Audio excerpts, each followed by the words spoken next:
رسول اللہ صلی اللہ علیہ وسلم نے فرمایا سب سے بہترین نماز داؤد علیہ السلام کی نماز ہے. وہ نصف رات سوتے تھے، تہائی رات جاگتے تھے اور رات کا چھٹا حصہ سوتے تھے. یعنی پہلے کچھ دیر سو جاتے اور پھر درمیان میں جاگتے، پھر آخر میں پھر سو جاتے. تو اس طرح پھر ان کی تھکاوٹ بھی نہیں ہوتی. جو رات کے بالکل ارلی حصے کا سونا ہوتا ہے نا، وہ اگر انسان کو مل جائے تو وہ اتنا زبردست ہوتا ہے، گویا وہ انسان ساری رات سو چکا، کئی گھنٹوں کی نیند کے برابر ہوتا ہے. اس میں تھکاوٹ جلد اترتی بنسبت پچھلی رات سونے. صحابہ کا قیام.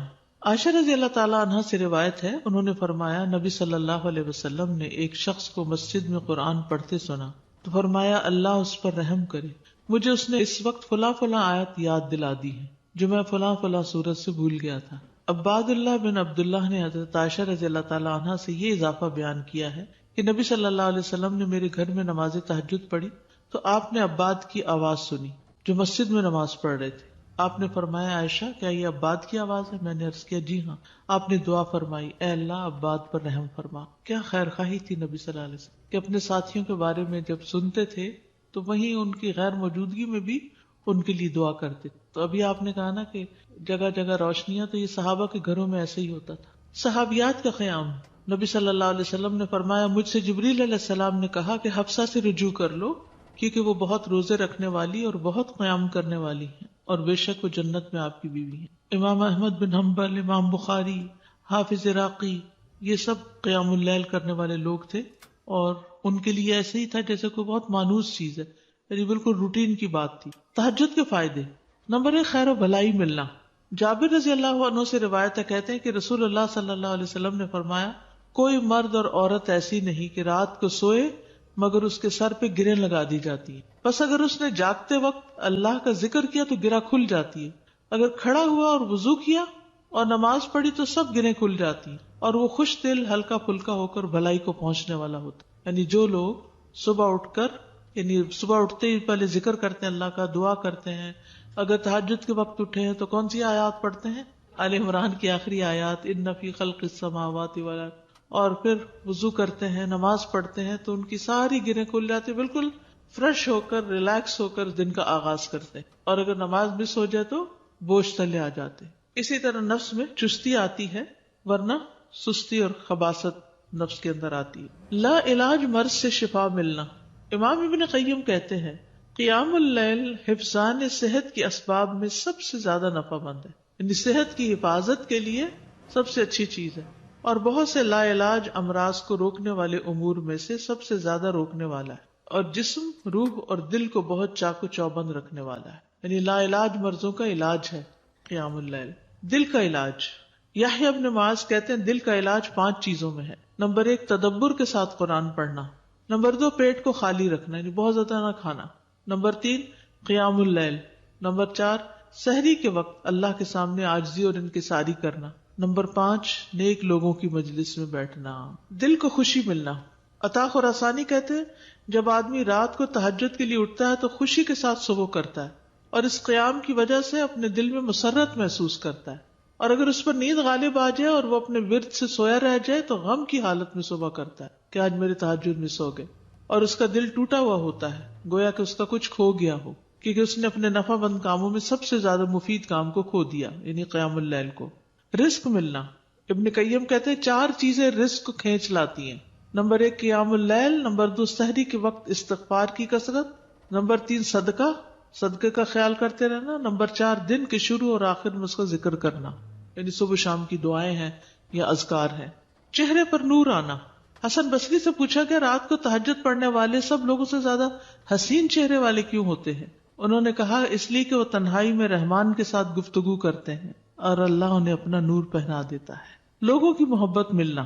سعید بن مسیب کہتے ہیں کہ ایک آدمی رات کو نماز پڑھتا ہے تو اللہ اس کے چہرے میں نور بنا دیتا ہے. اس نور کی وجہ سے ہر مسلمان اس سے محبت کرتا ہے.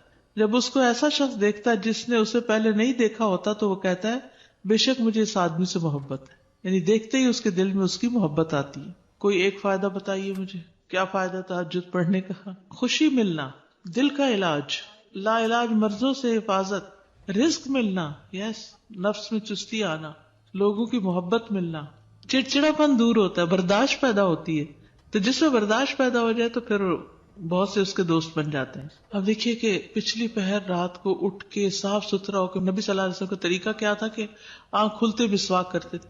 مسواک کیا، صاف ستھرے ہوئے، پاک ہوئے، اور پھر آپ طویل قیام کرتے.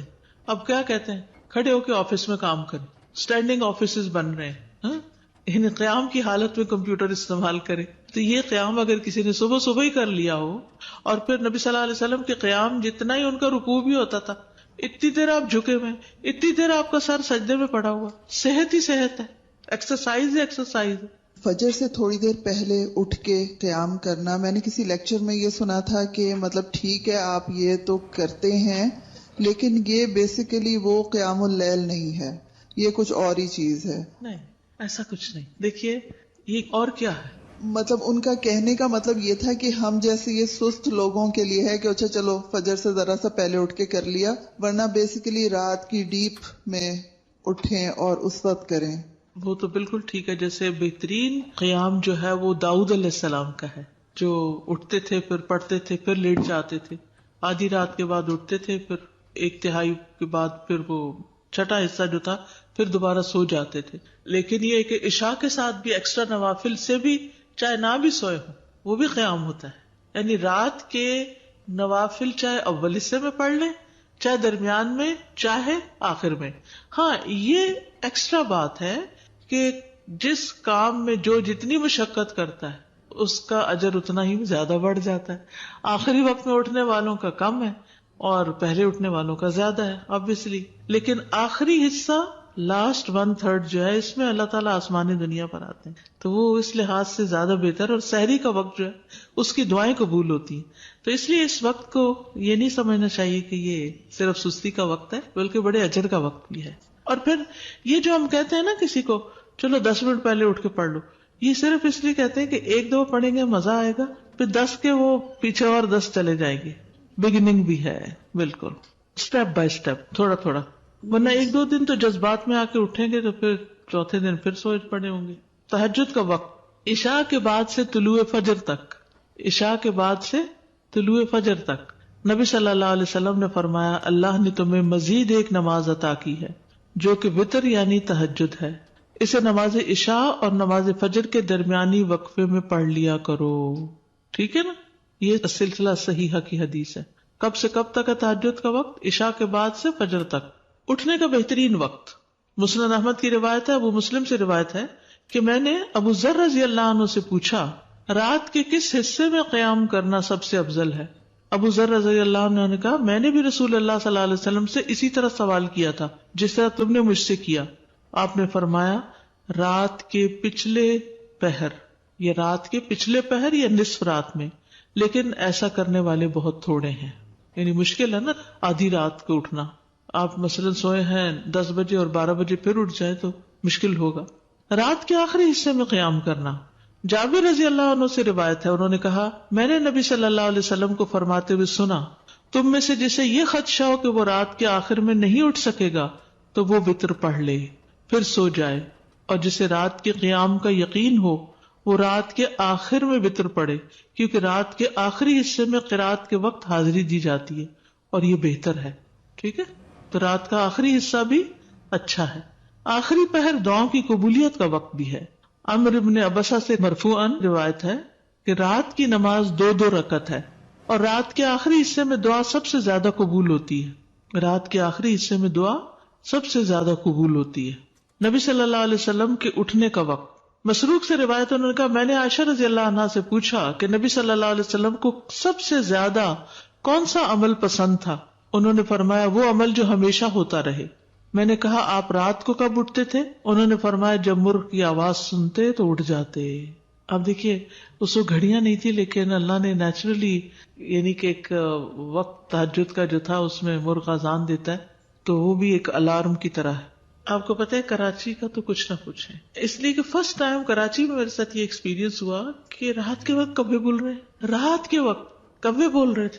یہ فرسٹ ٹائم میں نے دیکھا تو میں نے کہا یہ کیا ہوا ہے؟ یہ نہیں، میں پریشان ہو گئی جب شروع میں گئی وہاں، یہ کیا ہو رہا ہے. پھر مجھے سمجھ میں آیا کہ یہاں کراچی میں تو ساری رات ٹریفک چل رہی ہوتی ہے اور لوگ جاگ رہے ہوتے ہیں کہ کراچی میں لوگ رات کو زیادہ جاگتے ہیں. تو وہ پھر کبھی بھی جاگنے لگ گئے. کھانا ملتا ہے، بالکل کھانا بھی ملتا ہے. اب دیکھیں ریسٹورینٹس کے باہر وہ پرندے اڑ کے رات کے وقت آ کے بیٹھ کے جاتے ہیں، کیونکہ دن کو وہ سب بند پڑا ہوتا ہے بےچارے، ان کا رزق بھی رات کو کھلتا ہے. ان کا یعنی کہ وہ سارا سسٹم ڈسٹرب ہو چکا ہے، جیسے انسان ڈسٹرب ہو گئے تو پرندے بھی ڈسٹرب ہو گئے. حضرت عائشہ سے روایتیں فرماتی ہیں آپ صلی اللہ علیہ وسلم شروع رات میں سوتے اور آخر رات میں بیدار ہو کر تہجد کی نماز پڑھتے. نبی صلی اللہ علیہ وسلم کا نصف رات کو اٹھنا، آدھی رات کو، یہ وہ حضرت ابن عباس والی روایت ہے جس میں ابن عباس آپ صلی اللہ علیہ وسلم کے گھر میں آ کر رکے تھے اور پھر جب آدھی رات گزر گئی تو آپ بیدار ہو کر تہجد پڑھنے لگے. نبی صلی اللہ علیہ وسلم کا سحری سے قبل نماز سے فارغ ہونا.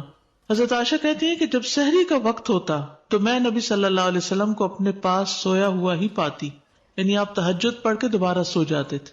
حضرت عائشہ سے روایتیں بیان کرتی ہیں کہ بلا شبہ اللہ عز و جل رسول اللہ صلی اللہ علیہ وسلم کو رات میں جگا دیتے، چنانچہ صبح نہ ہو پاتی کہ آپ اپنے معمول کی عبادت سے فارغ ہو چکے ہوتے تھے. تہجد کے لیے بیدار ہونے کی سنتیں. آنکھ کھلنے پر دعا پڑھنا. نبی صلی اللہ علیہ وسلم نے فرمایا جو شخص رات کو بیدار ہو کر یہ دعا پڑھے لا الہ الا اللہ وحدہ لا شریک لہ لہ الملک ولہ الحمد وہو علی کل شیء قدیر الحمد للہ وسبحان اللہ ولا الہ الا اللہ واللہ اکبر ولا حول ولا قوة الا باللہ ثم قال اللہم اغفر لی او دعا استجیب لہ فإن تودع وصلى قبلت صلاتہ. نبی صلی اللہ علیہ وسلم نے فرمایا جو شخص رات کو بیدار ہو کر یہ دعا پڑھے لا الہ الا اللہ آخر تک اور پھر کہے اللہم اغفر لی، اے اللہ میری مغفرت فرما، یا کوئی اور دعا کرے جو اس کی دعا ہے تو اس کی دعا قبول ہوتی ہے. پھر اگر اس نے وضو کیا اور نماز پڑھی تو نماز بھی قبول ہوتی ہے. ٹھیک ہے. آل عمران کی آخری 10 آیات پڑھنا. ابن عباس نے ابو المتوکل کو بتایا کہ انہوں نے ایک رات نبی صلی اللہ علیہ وسلم کے ہاں گزاری تو اللہ کے نبی رات کے آخری حصے میں اٹھے، باہر نکلے اور آسمان پر نظر ڈالی، پھر سورۃ آل عمران کی آیت پڑھی ان فی خلق السماوات والارض. 3 بار وقفے وقفے سے اٹھنا. ابن عباس کہتے ہیں وہ ایک رات رسول اللہ صلی اللہ علیہ وسلم کے ہاں سوئے تو رات کو آپ جاگے، مسواک کی اور وضو فرمایا. آپ اس وقت یہ آیات پڑھ رہے تھے ان فی خلق السماوات والارض. یہ آیات تلاوت فرمائی حتیٰ کہ سورت ختم کی، پھر آپ کھڑے ہوئے اور 2 رکعتیں پڑھی، ان میں بہت طویل قیام، رکوع اور سجدے کیے، پھر واپس پلٹے اور سو گئے یہاں تک کہ آپ کی سانس کی آواز سنائی دینے لگی. پھر آپ نے اس طرح 3 دفعہ کیا، 6 رکعتیں پڑھی. ہر دفعہ آپ مسواک کرتے، وضو فرماتے اور ان آیات کی تلاوت فرماتے. پھر آپ نے 3 وتر پڑھے، پھر مؤذن نے اذان دی تو آپ نماز کے لیے باہر تشریف لے گئے. یعنی بار بار وضو کیا، بار بار مسواک کیا اور بار بار ان فی خلق پڑھا اور عبادت کی. بیدار ہوتے ہی مسواک کرنا. ابن عمر سے مرفوعاً مروی ہے کہ آپ صلی اللہ علیہ وسلم جب سوتے تو مسواک آپ کے پاس ہوتی، جب بیدار ہوتے تو مسواک سے ابتدا کرتے. اسی طرح جب آپ تہجد کے لیے کھڑے ہوتے تو اپنا منہ مسواک سے اچھی طرح صاف کرتے. 2 رکعتیں پڑھ کر سلام پھیرتے اور مسواک کرتے. سبحان اللہ، کس کثرت کے ساتھ منہ صاف کرتے. صحابہ کو بھی حکم دیا جاتا کہ رات کو اٹھے تو مسواک کرے. پھر درمیانہ وضو کرنا. ابن عباس سے روایت ہے انہوں نے کہا میں نے ایک رات اپنی خالہ میمونہ کے ہاں گزاری. نبی صلی اللہ علیہ وسلم رات کو اٹھے اور اپنی ضرورت کی جگہ آئے، پھر اپنا چہرہ اور دونوں ہاتھ دھوئے، پھر سو گئے اور پھر اٹھے اور مشکیزے کے پاس آئے، اس کا بندھن کھولا، پھر 2 وضو کے درمیان کا وضو کیا، یعنی ہلکا سا وضو، اور پانی زیادہ استعمال نہیں کیا اور اچھی طرح وضو کیا. پھر اٹھے اور نماز شروع کی. کم سے کم اور زیادہ سے زیادہ تعداد کتنی رکعتیں پڑھنی چاہیے؟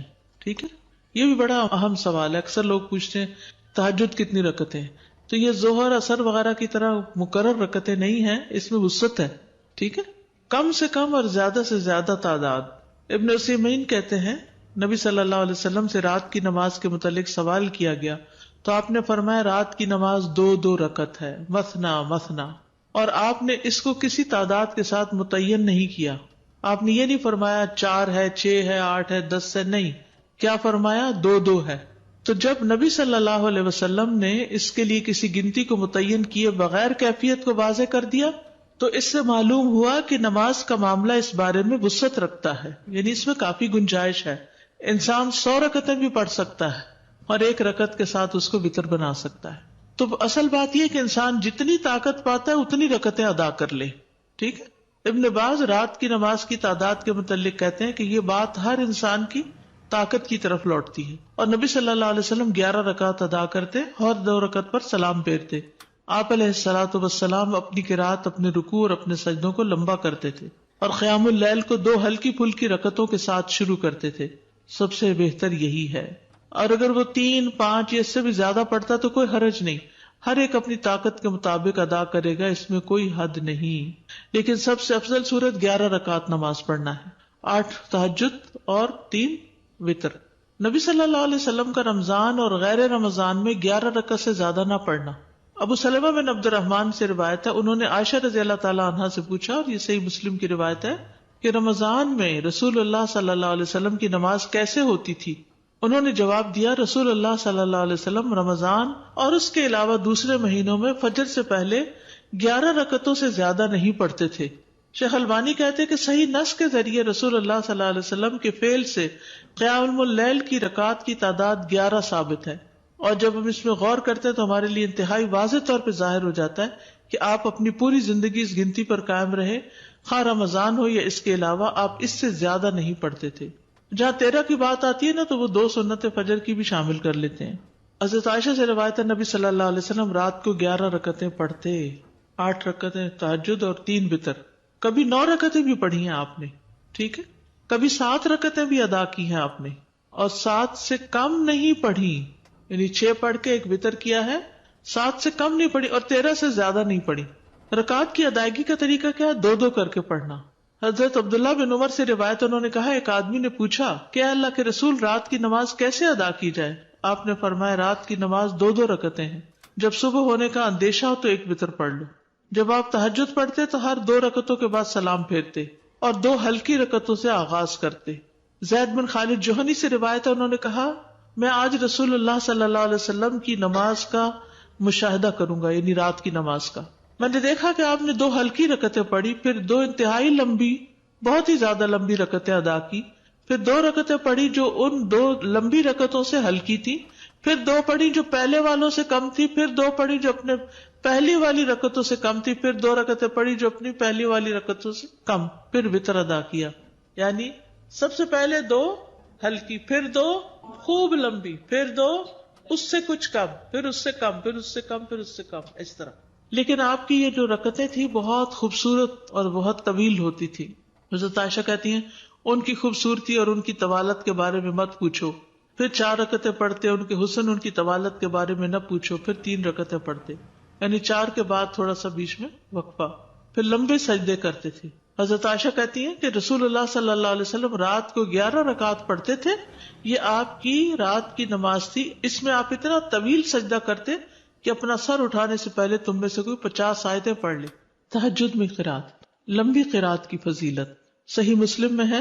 جابر رضی اللہ عنہ سے روایت ہے، انہوں نے کہا کہ رسول اللہ صلی اللہ علیہ وسلم نے فرمایا فضیلت والی نماز وہ ہے جس میں قیام لمبا ہو، یعنی دیر تک کھڑے رہیں. 10 آیات کی تلاوت کا اجر. رسول اللہ صلی اللہ علیہ وسلم نے فرمایا جس شخص نے 10 آیتوں سے قیام کیا وہ غافلوں میں سے نہیں لکھا جاتا. 100 آیات کی تلاوت کا اجر. رسول اللہ صلی اللہ علیہ وسلم نے فرمایا جس نے 100 آیات کے ساتھ قیام کیا وہ فرما برداروں میں سے لکھا جاتا ہے.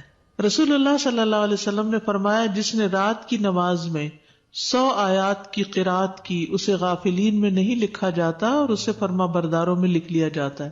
1000 آیات کی تلاوت کا بے انتہا اجر. رسول اللہ صلی اللہ علیہ وسلم نے فرمایا جو 1000 آیات سے قیام کرے وہ بے انتہا ثواب جمع کرنے والوں میں لکھا جاتا ہے. مقنطرین کا لفظ آتا ہے. نبی صلی اللہ علیہ وسلم کی قرات. آپ صلی اللہ علیہ وسلم کی تہجد میں قرات مختصر ہونے یا لمبی ہونے کے اعتبار سے مختلف ہوتی تھی. کبھی آپ ہر رکعت میں یا ایھا المزمل کی مقدار کے مطابق قرات کرتے تھے اور یہ 20 آیات والی سورت ہے، ٹھیک ہے. کبھی آپ ہر رکعت میں کیا پڑھتے؟ یا ایھا المزمل 20 آیات والی.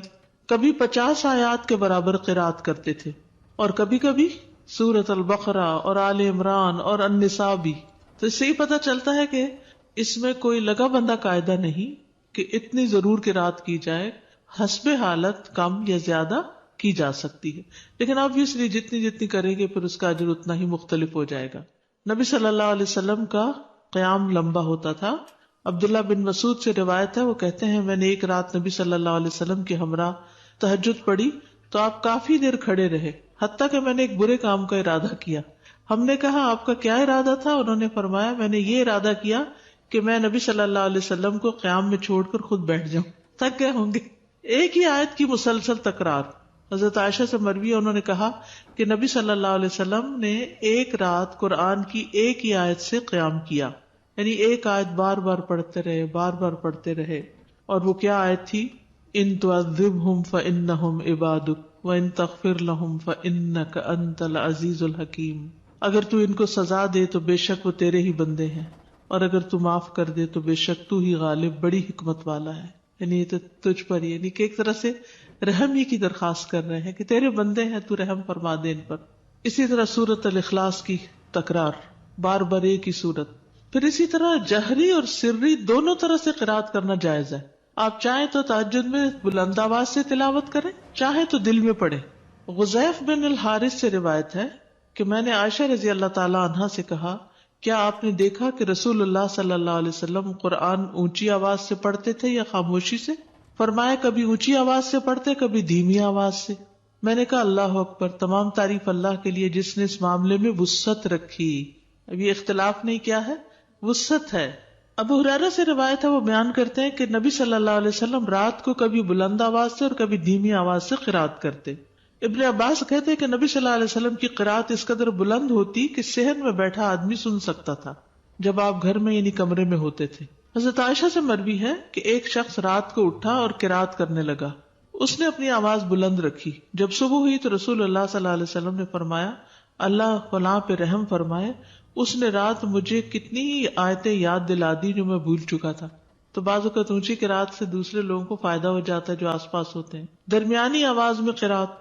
ایک رات نبی صلی اللہ علیہ وسلم نکلے اور ابو بکر رضی اللہ عنہ کے پاس سے گزرے. وہ نماز پڑھ رہے تھے اور ان کی آواز دھیمی تھی. راوی کہتے ہیں اور آپ عمر بن خطاب کے پاس سے گزرے، وہ بھی نماز پڑھ رہے تھے، ان کی آواز بہت بلند تھی.